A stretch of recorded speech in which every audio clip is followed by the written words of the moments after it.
So welcome back everyone on Zoom that is, and a special welcome to those who've just joined us on our YouTube live streaming of the second half of this morning's session. So I'm just going to start with a quick recap of the ground we've covered over the last couple of weeks before we get into what is the topic for today.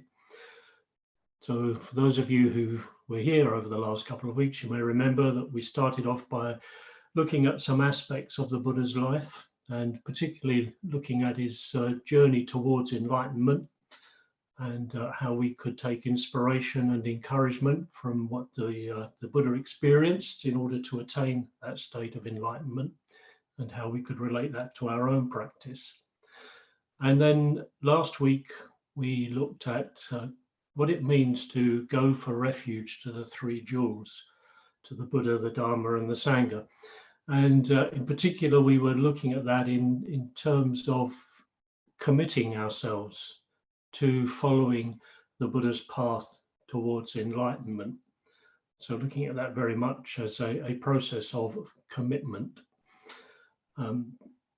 Commitment being the most important aspect of our practice, and the particular lifestyle that we lead being a secondary aspect, being something that arises out of our commitment rather than something that determines our commitment.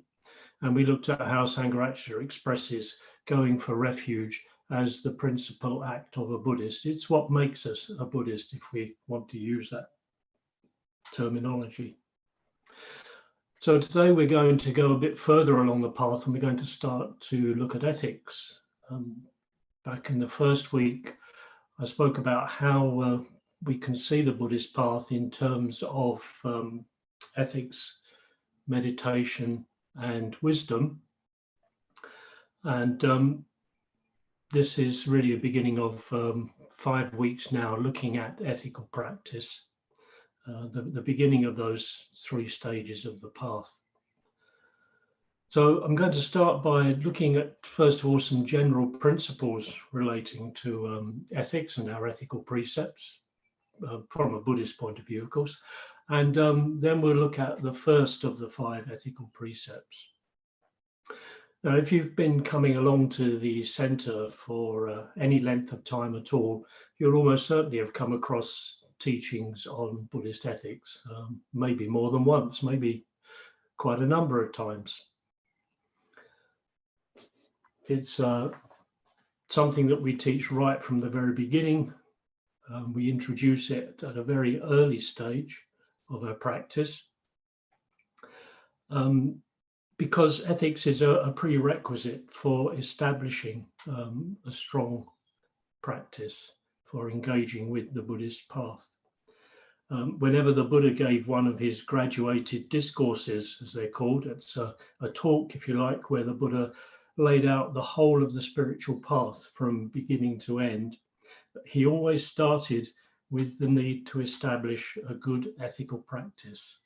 The Buddha saw that as the beginning of the spiritual path, that if we didn't have a good ethical practice, then we couldn't really progress along the path.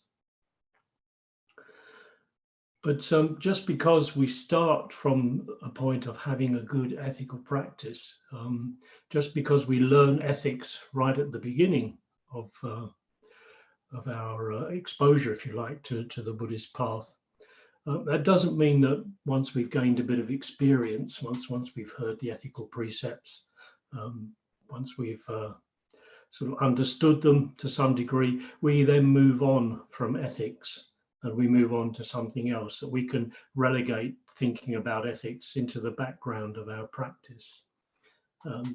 We may feel attracted to something which seems more profound, more exotic, some practice that sounds very exciting and sounds like it might open up all sorts of possibilities that would interest us. And there are numerous practices out there that we can be drawn to. It's something I think we're all susceptible to some degree or another. There are many, many things out there waiting to grab our attention. But what we should remember really is that what we need is to do more and more of less and less, to quote from our teacher Bhante Sangha. That what we really need is to go deeper and deeper into the basic practices, rather than constantly be seeking something new, something more exciting. The basic practices are not kindergarten practices. They're not basic because you do them and then leave them behind. They're basic because they're fundamental to leading a spiritual life, to following the Buddhist path. And we can never really exhaust the possibilities of these basic practices. We can never exhaust the profound and far-reaching implications of the Buddhist precepts. When we become ordained within our particular movement, we take on 10 ethical precepts. We take them on as vows at ordination, whereas they're regarded more as training principles prior to that. I mean, you don't have to wait until ordination to take on the 10 ethical guidelines if you so wish. But anyway, we take on 10 at ordination. And Sangha called those the 10 Pillars of Buddhism. And there's actually a book by that title, which he wrote on the 10 pillars, the 10 ethical precepts, because he saw them as, if you like, the structural supports of our practice. So the foundations of our practice is going for refuge, as we spoke of last week. And then on the basis of that foundation, we build these supports for our practice. So these are the supports that hold up the rest of the practice. They hold up our meditation practice. They support our meditation practice. They support the arising of insight, the development of wisdom. So Bhante's pictured them as, if you like, a bit like an ancient temple where you have all these pillars holding up the roof, holding up the top. And the ethical precepts are the pillars that hold up the whole structure of our meditation practice and our development of wisdom.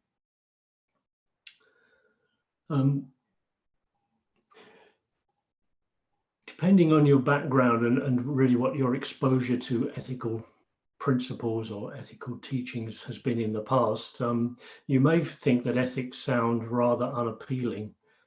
If, like me, you come from a very strict Christian upbringing, ethics were not very attractive because they were presented as rules that had to be obeyed.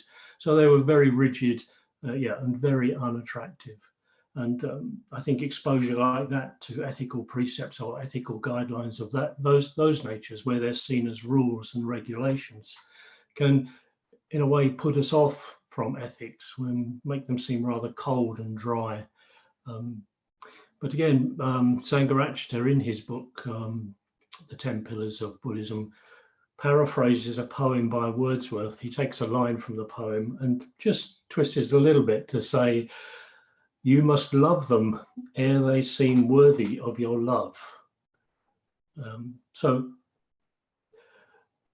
in a sense, to really see the value of the ethical precepts, to think that they are worth paying a lot of attention to, we must approach them with a spirit of love, a spirit of enthusiasm, a spirit of engagement. And if we can approach the ethical precepts like that, if we can embrace the precepts and indeed love the precepts, then we'll see more and more value in them. We begin to see the beauty of them. We begin to see just how much they're worth to us. But of course, if we approach them from a sense of the view of their rules that have to be obeyed, then we're never really going to get beyond that resistance. I find it very hard to overcome that initial rejection of being told what to do, as it were. Sangha again, in his book, The 10 Pillars, describes these pillars as being made from beautiful stones, beautiful jewels, each one a different jewel, a different color, a different sense of beauty. But it is trying to evoke, as it were, this sense of attractiveness, of finding them appealing, finding them something that we want to engage with. Well, there's reminded at this point when I was writing this talk, my name came to mind, which is not surprising, I suppose, given that my name, Silanatha, means protected by ethics or protector of ethics. Now, I'm sure that when my preceptor gave me the name, it wasn't because he recognized my excellent ethical practice, far from it. But I think rather he gave me this name as a reminder to me that a sound ethical practice will support and protect the rest of my spiritual life. And that's what the name has been to me ever since, over the last 9 years that I've had this name.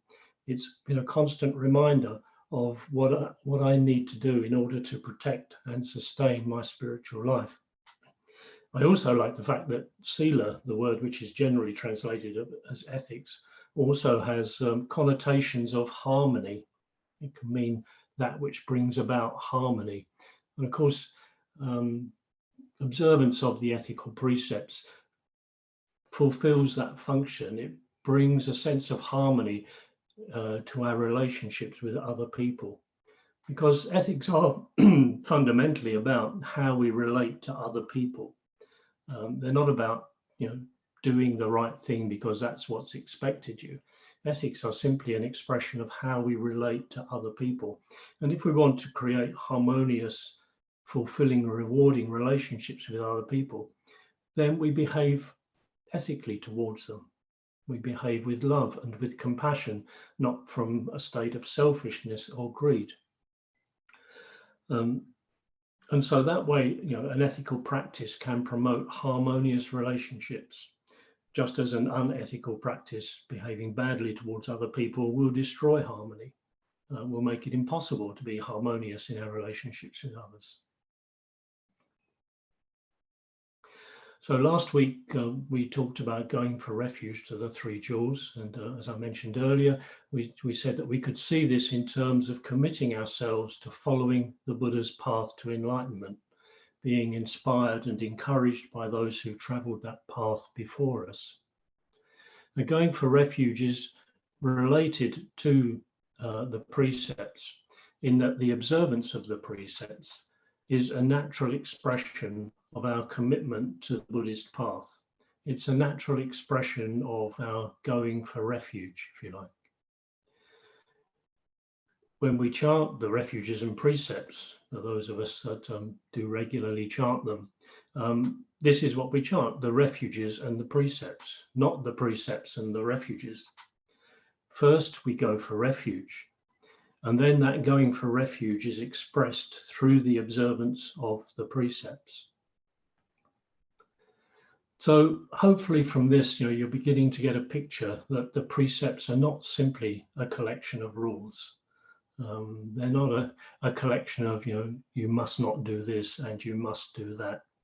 They're not standards against which someone is going to judge us and reward us or punish us accordingly as to whether we've done well or not done so well. They're not to be seen necessarily in terms of just right and wrong. In fact, we use or prefer to use the terms of skillful and unskillful behavior. It's not that there is a particular point, and if you're to this side of that point, then your behavior is bad, and if you're to that side of the point, your behavior is good. It's rather that all of our behavior is hopefully a progression away from unskillful behavior and towards more skillful behavior. It's simply a direction of movement away from one extreme and towards a more positive end. And that's how we look at the practice of the precepts. When the Buddha gained enlightenment, he saw that all of our experience is conditioned. We'll be saying more about this in a few weeks' time, once we've gone beyond the weeks on ethics and meditation. So I'm not going to say too much about that now. But as a consequence of that conditioned nature of our experience, arises the principle of karma, or what we call karma. And simply put, that is that all of our actions have consequences.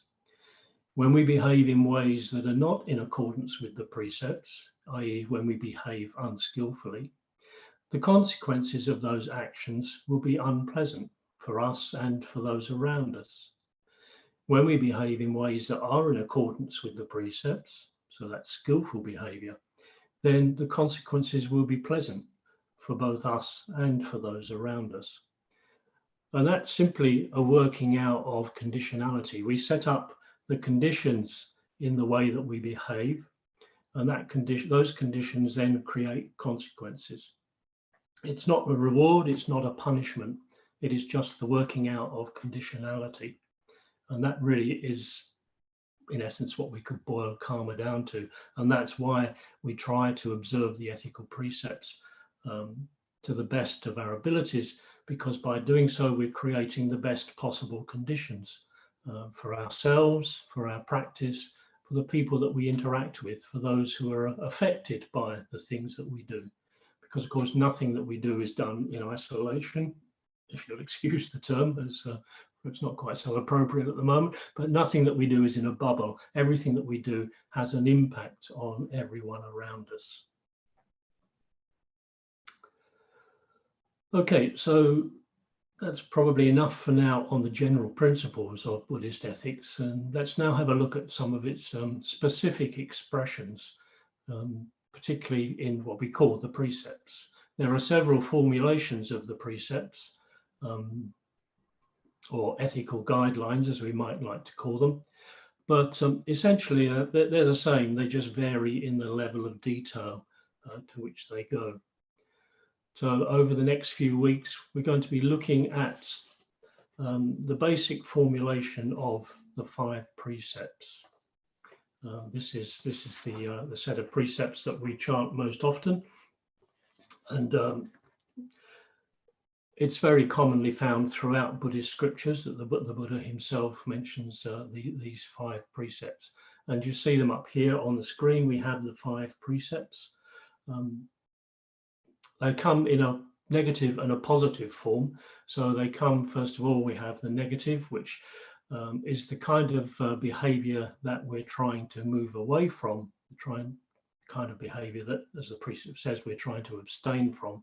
And then on the positive side of the precept, we have the kind of behavior that we're trying to move towards. So it's very much as I say, a moving away from and a moving towards, rather than simply this is wrong and that is right.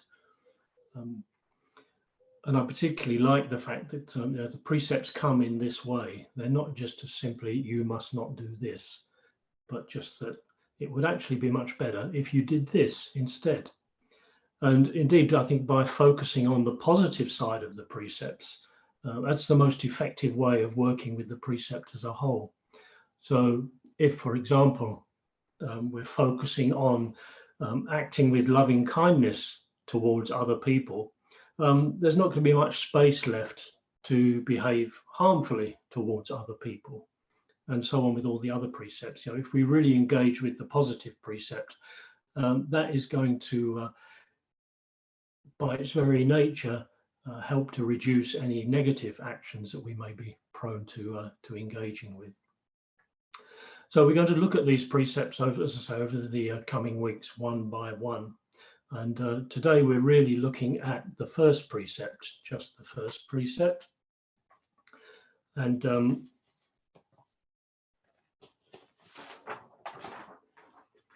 we can see from this. I think we're going to see the first precept. Yes, here it comes. So if we look at the first precept,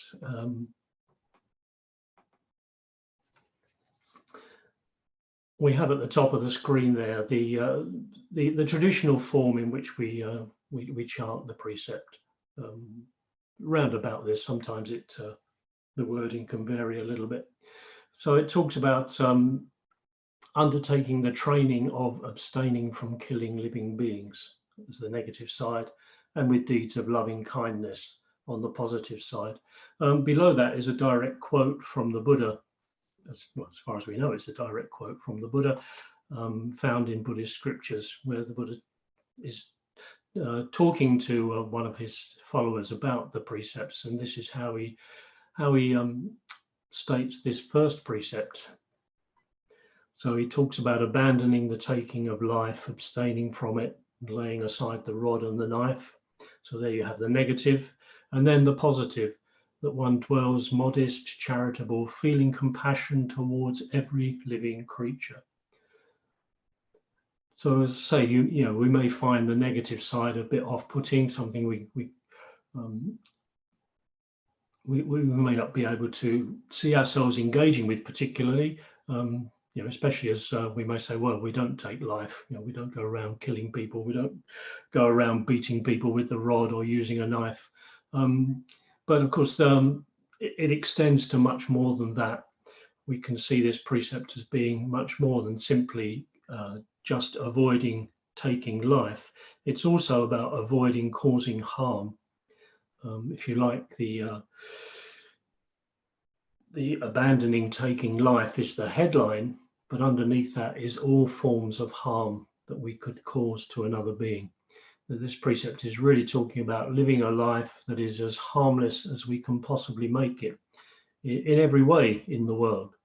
Again, not just towards other human beings, but as the positive side of this quote from the Buddha says, feeling compassion towards every living creature. So the Buddha didn't just distinguish, he didn't make a special case for human beings, but rather he said that we should feel compassion towards all living creatures. And hopefully we can open that up a bit in our discussion groups that we'll go into shortly, just how we might put that into practice in our own lives. In this precept, as in all of the precepts that we're going to be looking at, of course, there is an endless depth to them, that we can start off with the gross manifestations of the precept, for example, abstaining from killing. I presume actually that none of us has killed another living being, another human being, at least. But we can take that much, much further. Of course, we can go deeper and deeper into it. We can't just sit back and say, oh, well, I've never killed anyone, so I'm okay. Because the practice goes far, far deeper than that. Just this first precept impacts on every area of our life once we start to look at it. I like to think of this first precept as being the first, not just because, well, one of them had to be first, but rather this precept is the fundamental, it's the basic precept, that if we really take this precept into every aspect of our lives, then we will be naturally observing all of the other precepts. But we'll see how that works out over the course of the coming weeks. That's my view. You may disagree with it. You're quite welcome to.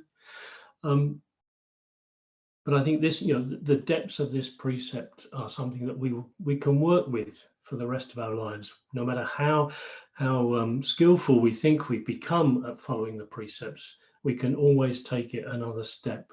We can always go a bit further. Short of becoming an enlightened being, there will always be an improvement that can be made in our ethical practice.